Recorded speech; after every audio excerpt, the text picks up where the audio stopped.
नमस्कार, हरियाणा समाचार में आपका स्वागत है। हरियाणा की कांग्रेस सरकार लगातार अपने दूसरे कार्यकाल का आखिरी बजट पेश करने जा रही है। उम्मीद जताई जा रही है कि सरकार इस बजट के जरिए कुछ ऐसी लोकलुभावन घोषणाएं तो करेगी ही जिससे कांग्रेस के तीसरी बार सत्ता में लौटने का रास्ता साफ हो। हालांकि विपक्ष पहले ही सरकार की घोषणाओं को चुनावी घोषणाएं करार दे रहा है।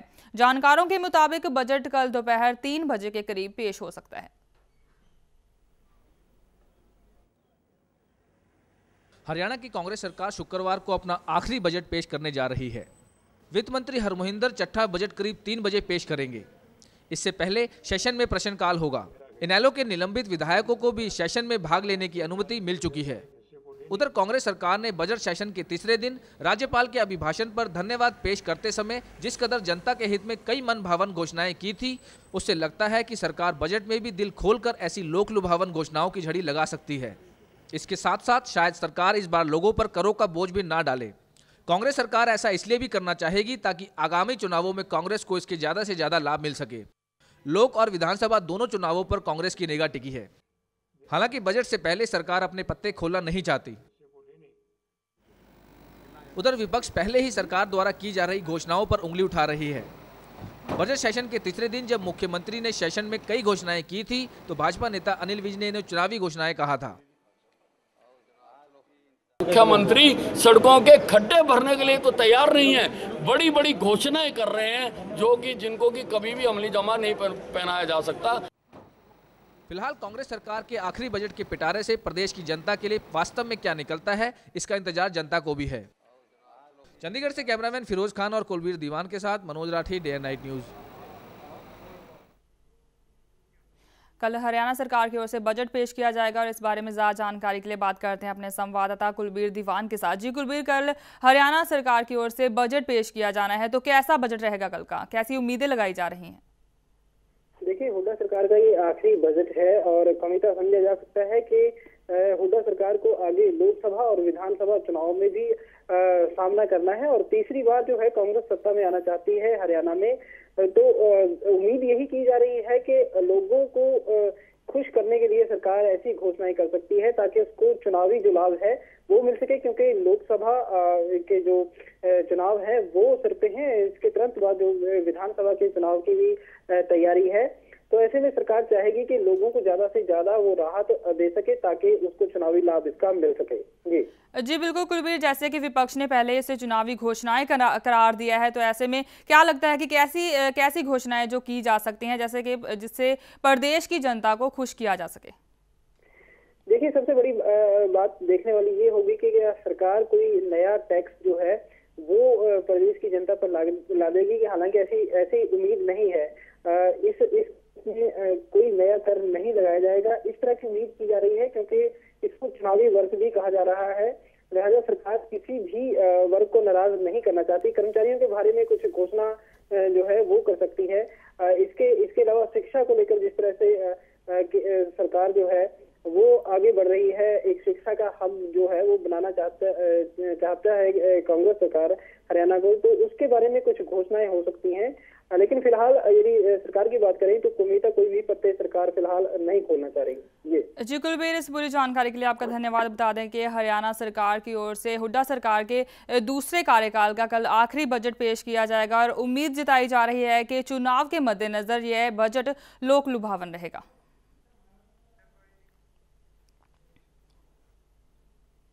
हरियाणा के मुख्यमंत्री भूपेंद्र सिंह हुड्डा ने आज सोनीपत के गोहाना में एक साथ 8 परियोजनाओं का उद्घाटन किया। मुख्यमंत्री हुड्डा पहले गोहाना सोनीपत मार्ग पर नवनिर्मित मिनी सचिवालय का उद्घाटन किया उन्होंने, जिसके बाद उन्होंने 7 अन्य परियोजनाओं का उद्घाटन और शिलान्यास किया। उद्घाटन और आधारशिला को एक ही जगह पर पत्थर लगाए गए थे ताकि मुख्यमंत्री आसानी से एक ही बार में सारे कार्यक्रम को निपटा सकें।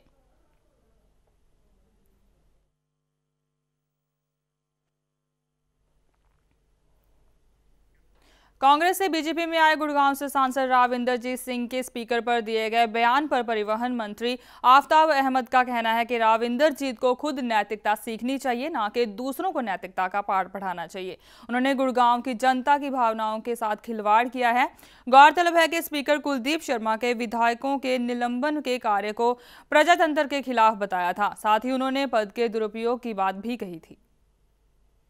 तो राजनीतिक गतिविधियां वो चली रही हैं, लोकसभा की तैयारी है, हमने अपनी पार्टी की तरफ से उम्मीदवारी जताई है। नहीं, वो तो नैतिक की तो बात राव इंदरजीत सिंह जी से करनी नहीं चाहिए। आज भी वो सांसद हैं कांग्रेस के, बीजेपी में चले गए हैं, तो उनको नैतिकता कहाँ है? मतलब उनकी नैतिकता की बात करते हैं जो खुद नैतिकता पे नहीं चलते। आम आदमी पार्टी ने लोकसभा चुनाव के लिए पार्टी उम्मीदवारों की दूसरी लिस्ट जारी की है। पार्टी की दूसरी लिस्ट में 30 उम्मीदवारों के नाम का ऐलान किया गया है। राजमोहन गांधी को पूर्वी दिल्ली सीट से, संदीप दीक्षित को सामने मैदान में उतारने का फैसला किया गया है। महात्मा गांधी के पोते राजमोहन गांधी हाल ही में आम आदमी पार्टी में शामिल हुए हैं। पार्टी ने हरियाणा के मुख्यमंत्री भूपेंद्र सिंह हुड्डा के बेटे दीपेंद्र हुड्डा के खिलाफ रोहतक सीट से नवीन जयहिंद को चुनाव लड़ाने का ऐलान किया है। हरियाणा के ही हिसार से retired IAS officer Yudhvir Singh Khyalia party के उम्मीदवार होंगे, जबकि महाराष्ट्र के सोलापुर से ललित बब्बर को टिकट दिया गया है। आपकी दूसरी सूची में RTI कार्यकर्ता मुजफ्फर भट्ट को श्रीनगर सीट से सांसद और केंद्रीय मंत्री फारूक अब्दुल्ला के खिलाफ उतारने का फैसला किया गया है।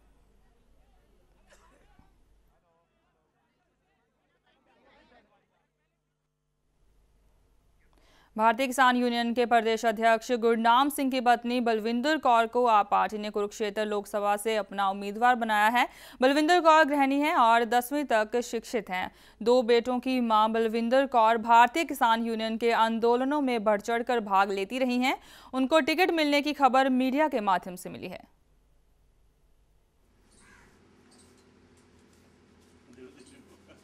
मुझे जी मीडिया वालों से और ये इनसे पता चल रहा है कि मुझे टिकट मिला है, और मेरी ये इच्छा है कि हम गरीब आदमी और जो नीचे इंसान हैं उन सब के साथ जो हैं उनको भला करें, और भ्रष्टाचार के विरुद्ध हम लड़ाई, और वैसे ही हम लड़ते रहेंगे। मेरा परिवार शुरू से ही भ्रष्टाचार के विरुद्ध लड़ाई करता रहा है और गरीबों की, जनता की सेवा में लगा हुआ है। चुनावों की तारीखों की घोषणा के 2 दिन बाद सभी लोकसभा सीटों के उम्मीदवारों की लिस्ट जारी कर दी जाएगी। यह कहना है इनेलो नेता अभय सिंह चौटाला का। अभय ने लोकसभा चुनावों के साथ ही विधानसभा चुनावों के होने की उम्मीद भी जताई है। इस मौके पर बसपा के नेता राजकुमार शर्मा भी इनेलो में शामिल हुए।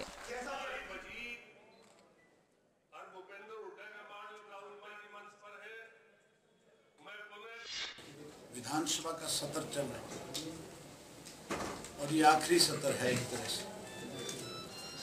मुख्यमंत्री तो ये कहता है कि आखिरी नहीं, इसके बाद एक और होगा, लेकिन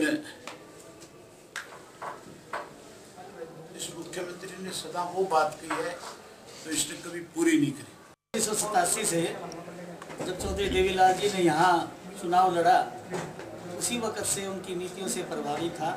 जो वो ग्रामीण की बात करते थे, ग्राम के गरीब लोगों के, दबे कुचले लोगों के विकास की बात करते थे, तो मैं तब से उनकी नीतियों से प्रभावित था।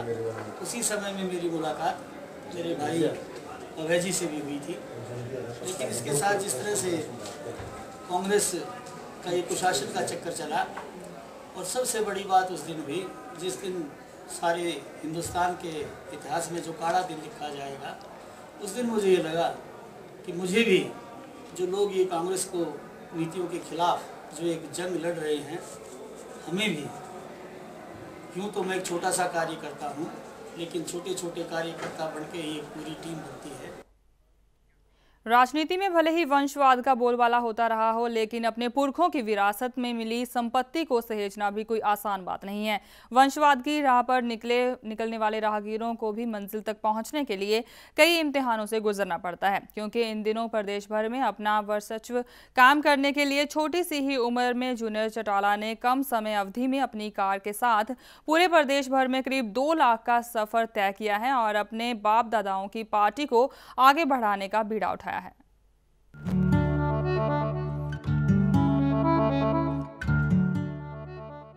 इंडियन नेशनल लोकदल के दिग्गज नेता अजय सिंह चौटाला और पार्टी सुप्रीमो ओम प्रकाश चौटाला को सजा हुए पूरा 1 साल से भी अधिक समय हो चुका है और उस समय अजय के बड़े बेटे दुष्यंत, जो कि सिर्फ 23 साल के थे, उन पर एक बड़ी जिम्मेदारी आ गई। अपनी जिम्मेदारी को बाखूबी निभाते हुए उन्होंने पार्टी को संगठित किया। उनका साथ दिया उनकी हरे रंग की फॉर्च्यूनर गाड़ी ने, जिसका नंबर है HR 24Q4977। पिछले 1 साल 1 महीने में दुष्यंत ने अपनी इस गाड़ी से 1.5 लाख से 2 लाख किलोमीटर का सफर तय किया है, जो कि इतनी छोटी उम्र में काफी बड़ी मानी जा रही है। देखिए, मैं तो निरंतर पिछले 1 साल 1 महीने से गाड़ी के अंदर इधर उधर करता रहता हूँ और 1.5 लाख 2 लाख से ऊपर किलोमीटर हमने ट्रैवल किया है, जिसके अंदर सभी 90 विधानसभा में जाना हुआ और पार्टी के हर कार्यकर्ताओं तक पहुंचकर उनकी जो समस्याएं हैं उनको सुलझाने का जितना हम प्रयास कर सके। और कहीं ना कहीं चौटाला साहब की, डॉक्टर अजय सिंह जी की हमने कमी को जितना हम पूरा कर सकते तो उसकी पूर्ति करनी। दुष्यंत ने डे नाइट न्यूज को बताया कि उनकी गाड़ी ही उनका घर है और केवल सफर करना ही नहीं बल्कि वो अपनी सेहत का भी पूरा ध्यान रखते हैं। फिटनेस को बरकरार रखने के लिए दुष्यंत प्रोटीन शेक के साथ साथ कसरत के लिए डंबल भी करते हैं।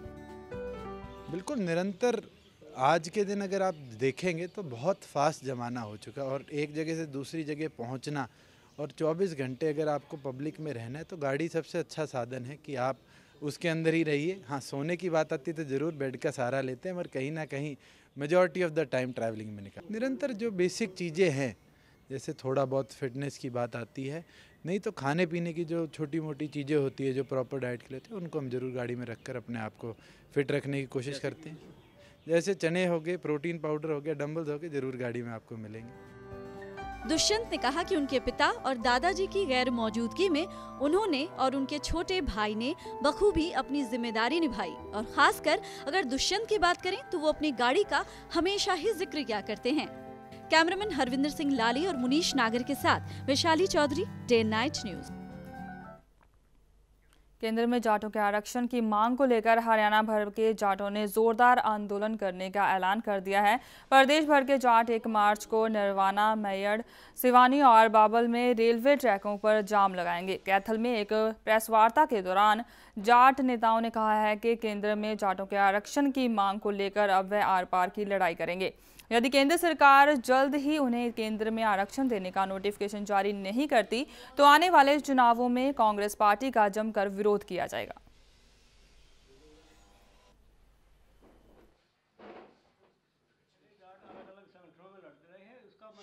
हम सारे भी जितने भी समितियां हैं, जितने भी संगठन हैं, जितने भी खापे हैं, सारे जाट आज एक मंच पे हैं और आचार संहिता लगने से पहले हम उम्मीद करते हैं कि केंद्र सरकार को हमें आरक्षण दे दिया जाए।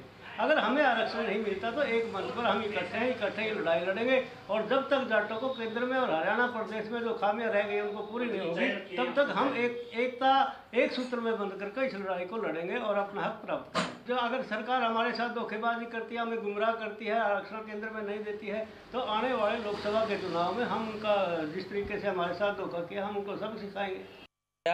1 तारीख से जाट सरोखा पंचायतें रेलवे ट्रैक रोकने का काम करेगी। उसमें फिलहाल 3 पॉइंट लिए गए हैं, नरवाना, शिवानी और मैयड़ और बावड़ और हाँ, और उसके बावजूद ये जब तक जाटों को आरक्षण नहीं मिलता इस संघर्ष को आगे बढ़ाते हुए और भी जो पानीपत है, कुरुक्षेत्र है, करनाल है, पूरे हरियाणा में दिल्ली को सील करने का काम किया जाएगा। पूर्व सांसद जयप्रकाश ने कहा है कि किसानों का आंदोलन करने का यह सही समय नहीं है। साथ ही उन्होंने किसानों द्वारा रेले रोके जाने को मांगे मनवाने का गलत तरीका बताया। जयप्रकाश जींद के जाट धर्मशाला से किसान आक्रोश यात्रा निकालने के लिए इकट्ठा हुए किसानों से बातचीत करने के बाद पत्रकारों से बातचीत कर रहे थे। जयप्रकाश ने रेल बजट की तर्ज पर कृषि बजट की भी मांग की है। पूर्व सांसद जयप्रकाश ने कहा कि भारत कृषि प्रधान देश होने के चलते रेल बजट की तर्ज पर कृषि बजट भी होना चाहिए। सांसद जयप्रकाश के मुताबिक देश में बेरोजगारी तभी कम होगी जब कृषि क्षेत्र को मजबूत किया जाएगा। कृषि का एक बजट हो अलग से, देखता हूँ कि जो सही बात है हमारे किसान भाई उसको नहीं उठा रहे। जिस दिन हमारा बजट अलग बन जाएगा उसी दिन हमें बहुत ताकत मिलेगी। जयप्रकाश ने कहा कि देश में चुनाव सर पर हैं और केंद्र सरकार भी इस समय कोई बड़ा फैसला लेने में सक्षम नहीं है। वहीं किसानों के आंदोलन को जायज ठहराते हुए जयप्रकाश ने कहा कि आंदोलन का सही समय नहीं है। ये आंदोलन करने से कोई फायदा नहीं होगा। नई लोकसभा गठित होने के बाद ही किसानों को इस तरह के आंदोलन करने चाहिए। उन्होंने कहा कि अभी तो देश में तय भी नहीं हुआ है कि आगामी सरकार किसकी होगी और किसानों की स्वामीनाथन आयोग की मांग पर क्या सोच है। स्वामीनाथन रिपोर्ट देश की लोकसभा में पटल पे आएगी, उस पे बहस होगी। तो आज जो इस तरह का ये रास्ता रोक रहे हैं, ये कोई ठीक सिस्टम नहीं है कि अब समय नहीं है क्योंकि लोकसभा के चुनाव आ गए हैं। वहीं अपने ही पार्टी के कुछ नेताओं पर निशाना साधते हुए जयप्रकाश ने कहा कि केंद्र और राज्य सरकार ने किसानों के हित में अनेक फैसले लिए हैं, लेकिन कांग्रेस के नेता ही किसानों को योजनाओं को समझाने में नाकाम रहे हैं। कुछ नेता तो सरकार की योजनाओं की जानकारी देने के बजाय उल्टा सरकार के खिलाफ ही बोलने लगते हैं। भारतवर्ष में बेरोजगारी सरकारी तंत्र से नहीं मिट सकती, ना पब्लिक सेक्टर से मिट सकती। भारतवर्ष में बेरोजगारी मिटेगी खेती से। तो ये बात आम किसान तक पहुंचाने में हमारे नेता लोग विफल रहते हैं। आम किसान को इस बात का ज्ञान नहीं होता। वो घरों में बैठा बैठा हमारी गवर्नमेंट है तो हमें गाड़ी देते रहते हैं। उनको बेचारों को ये समझाने वाले हमारे लोग नहीं है। हमारी लोग तो उल्टी बोलने में ज्यादा विश्वास करते हैं, सुलटी बताने में कम विश्वास करते हैं। पूर्व सांसद जयप्रकाश ने सीधे सीधे अपने ही पार्टी के कुछ एक नेताओं पर निशाना साधा। साथ ही रेल बजट की तर्ज पर कृषि बजट होने पर भी उन्होंने जोर दिया। जींद से राजकुमार गोयल के साथ Vaishali Chaudhary, day night news. वहीं दूसरी ओर स्वामीनाथन आयोग की रिपोर्ट लागू करवाने की मांग को लेकर संत गोपाल दास ने जींद के जाट धर्मशाला से किसान आक्रोश यात्रा शुरू की। संत गोपाल दास बैलगाड़ी से यात्रा कर रहे हैं। यह यात्रा गोहाना से होते हुए दिल्ली के जंतर मंतर पर खत्म होगी। संत गोपाल दास ने बैल यात्रा शुरू करने से पहले यहां पत्रकारों से बातचीत करते हुए कहा कि किसान देश की रीढ़ की हड्डी हैं, लेकिन सरकार किसानों की तरफ कोई ध्यान नहीं दे रही है। संत गोपाल दास ने कहा है कि किसानों की सभी मांगे जायज हैं। सरकार को किसानों को आर्थिक रूप से मजबूत करने के लिए जल्द से जल्द स्वामीनाथन आयोग की रिपोर्ट को लागू कराना चाहिए।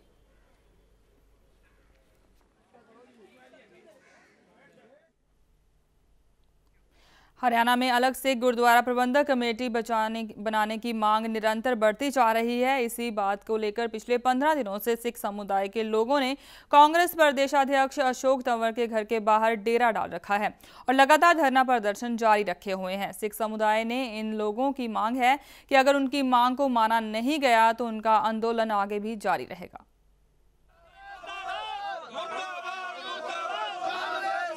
धरने पर बैठे ये लोग ना तो सरकारी कर्मचारी हैं और ना ही कोई वेतन को बढ़ाने और किसी विभाग में पक्का करने की मांग कर रहे हैं, बल्कि प्रदेश कांग्रेस कमेटी के प्रदेश अध्यक्ष अशोक तंवर के घर के बाहर बैठकर ये लोग प्रदेश में अलग श्रोमणी गुरुद्वारा प्रबंधक कमेटी बनाने की मांग कर रहे हैं। इनका आरोप है कि प्रदेश की कांग्रेस सरकार ने हरियाणा के सिखों से वोट हासिल कर गुमराह किया है और उनकी लंबे समय से चली आ रही मांग को अनदेखा किया है। तकरीबन 8 ਵਜੇ ਨਾਲ ਸੈਂਕੜੇ ਪੁਲਿਸ ਪ੍ਰਸ਼ਾਸਨ ਇੱਥੇ ਆਇਆ, ਬੜੀ ਭਾਰੀ ਫੋਰਸ ਦੇ ਨਾਲ, ਜਿਹਦੇ ਨਾਲ ਕਈ ਅਫੀਸਰ ਸਨ, ਸਾਰੇ ਡਾਕਟਰ ਆਏ ਤੇ ਜ਼ਬਰਦਸਤੀ ਸਾਡੇ 50 ਲੋਕ ਜਿਹੜੇ ਧਰਨੇ ਉੱਤੇ ਜਰਨੈਲ ਸਿੰਘ ਬਰਾੜ ਦੀ ਜੋ ਮਰਨ ਭੁੱਖ ਹੜਤਾਲ ਤੇ ਸ਼ਾਂਤੀਪੂਰਵਕ ਬੈਠਾ ਹੋਇਆ ਸੀ, ਉਹ 50 ਆਦਮੀਆਂ ਤੋਂ ਧੱਕੇ ਨਾਲ ਸੈਂਕੜੇ ਪੁਲਿਸ ਕਰਮਚਾਰੀ ਆਣ ਕੇ ਧੱਕਾਸ਼ਾਹੀ ਕਰਕੇ ਸਾਰੇ ਜਰਨੈਲ ਸਿੰਘ ਬਰਾੜ ਨੂੰ ਲੈ ਗਏ ਨੇ ਤੇ ਚੁੱਕ ਕੇ ਲੈ ਗਏ ਨੇ। ਜਿਹੜੀ ਹਰਿਆਣੇ ਦੇ ਸਿੱਖਾਂ ਦੀ ਇੱਕ ਇਹਨਾਂ ਅਣਖ ਨੂੰ ਲਲਕਾਰਿਆ ਹੈ ਤੇ ਕਿਸੇ ਕਾਂਗਰਸੀ ਨੂੰ ਵੀ ਇਹਨੇ ਇਹ ਜ਼ੁਲਮ ਕਰਨ ਵਾਲੇ ਲੋਕਾਂ ਨੂੰ ਆਪਣੇ ਪਿੰਡਾਂ 'ਚ ਨਾ ਵੜਨ ਦਿੱਤਾ ਜਾਏ। वहीं धरने पर बैठे कुछ प्रदर्शनकारियों के स्वास्थ्य को देखते हुए प्रशासन ने मौके पर पहुंचकर उन्हें अस्पताल पहुंचा दिया। नहीं, अभी इनका जो हेल्थ का कंडीशन था जो काफ़ी बिगड़ गया था, ये डायबिटिक पेशेंट थे, तो इनकी ब्लड शुगर बहुत कम आ गई थी, कीटोन बॉडीज़ भी ज़्यादा हो गई थी, तो इसलिए इनको हॉस्पिटल में एडमिट करवाया है। तो अभी इनकी हालत बिल्कुल ठीक है और आगे की कार्रवाई आगे देखी जाएगी। प्रदेश में जल्द ही विधानसभा और लोकसभा के चुनाव होने वाले हैं। ऐसे में सरकार नाराज और खफा चल रहे सभी लोगों को खुश कर रही है। मौके की इस नज़ाकत को समझते हुए प्रदेश के सिख समुदाय के लोग भी लंबे समय से चली आ रही मांग को मनवाने की जद्दोजहद कर रहे हैं। सिरसा से सतनाम सिंह के साथ Kaumita Minhas, Day and Night News. Haryana के खिलाड़ियों को सम्मानित करने के लिए हरियाणा फुटबॉल एसोसिएशन ने आज एक सम्मान समारोह का आयोजन किया। कार्यक्रम के दौरान मुख्य अतिथि हरियाणा के संसदीय सचिव रावदान सिंह ने हरियाणा के फुटबॉल खिलाड़ियों, कोच और अन्य पदाधिकारियों को भी सम्मानित किया। इस दौरान रावदान सिंह ने अपने भाषण के दौरान फुटबॉल को क्रिकेट और अन्य दूसरे खेलों से भी बड़ा बताया। उन्होंने कहा कि विश्व के सभी विकसित देशों में फुटबॉल खेला जाता है। ऐसे में फुटबॉल हरियाणा का पारंपरिक खेल ना होने के बावजूद भी फुटबॉल को बढ़ावा देने की बात कही। उन्होंने चुनाव से संबंधित एक सवाल में कहा है कि उनके चुनाव क्षेत्र और उनके टिकट को पार्टी व पार्टी अध्यक्ष का निर्णय बताया।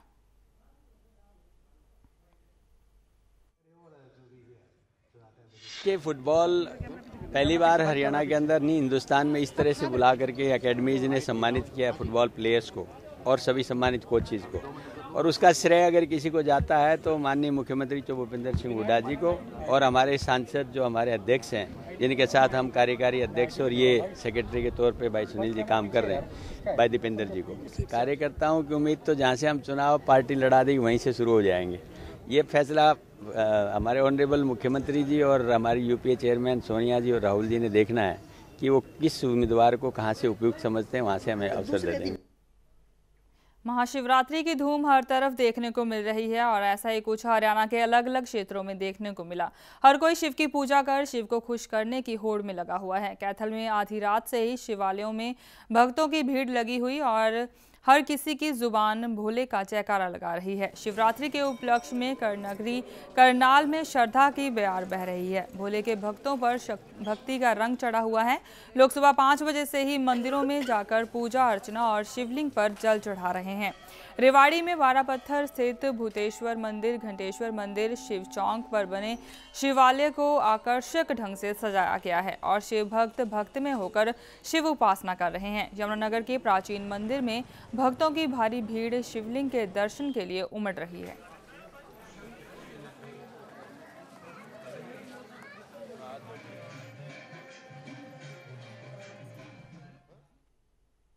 अब बारी है इस हफ्ते के सवाल की। हमारा सवाल है कि क्या सियासत में राहुल गांधी का करिश्मा नरेंद्र मोदी और अरविंद केजरीवाल के करिश्मे के बराबर है?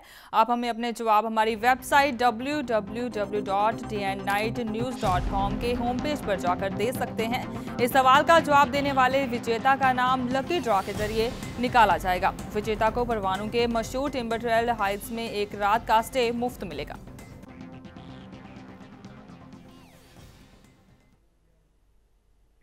इसी के साथ हरियाणा समाचार में अब तक के लिए इतना ही। देश दुनिया की तमाम खबरों के लिए आप देखते रहिए डे एंड नाइट न्यूज। खबरों की दुनिया में आइए, हमारे साथ कहीं भी और कभी भी जुड़िए। हम मिलेंगे फेसबुक पर, हम दिखेंगे यूट्यूब पर, हमें फॉलो कीजिए ट्विटर पर। खबरों के साथ बने रहिए रात दिन।